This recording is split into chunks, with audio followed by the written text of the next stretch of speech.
She seems an apparition from a fantasy film. Fire engine red wig, chalky facial makeup, piercing ice blue contact lenses in her eyes, a black leather Victorian bodice, spider, bat, and coffin imagery all over this exotic costume, and she is actual royalty. I'm World Gothic Models Goth Queen, Alexandria Goth. Until recently, her stage name was Barbie Goth, but Mattel, the company that makes Barbie dolls, became a bit possessive over that name, so she changed her stage name to her given name, Alexandria, which she admits is a bit more goth anyway.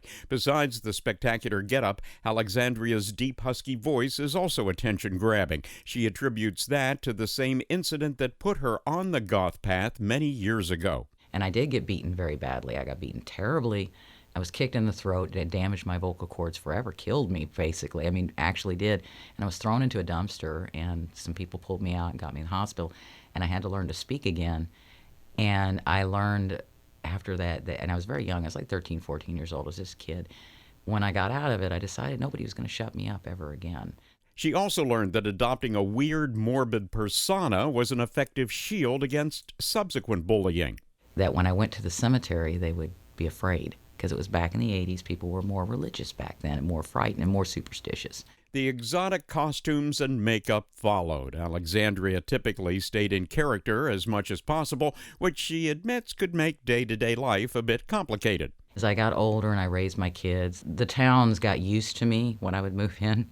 But they still wouldn't let me pick my kids up in front of the school. I had to go around because it would upset people. And you know what? They have the right to their opinion as much as I have the right, and I respect that. So I'm cool with it. They're like, I'd be mad. No. It upsets them, and I have the right to do this. They have the right to be upset, whatever. Other than that, Alexandria's life remained relatively routine until she visited a dance club one night not long ago. And so we went there to listen to some of the music that I listened to, and they assured me that they played the 80s and 90s Gothic kind of moody music. And while there, a photographer started taking photographs. Said, I can get you published. And I'm like, whatever. I'm a 46-year-old grandmother. Whatever.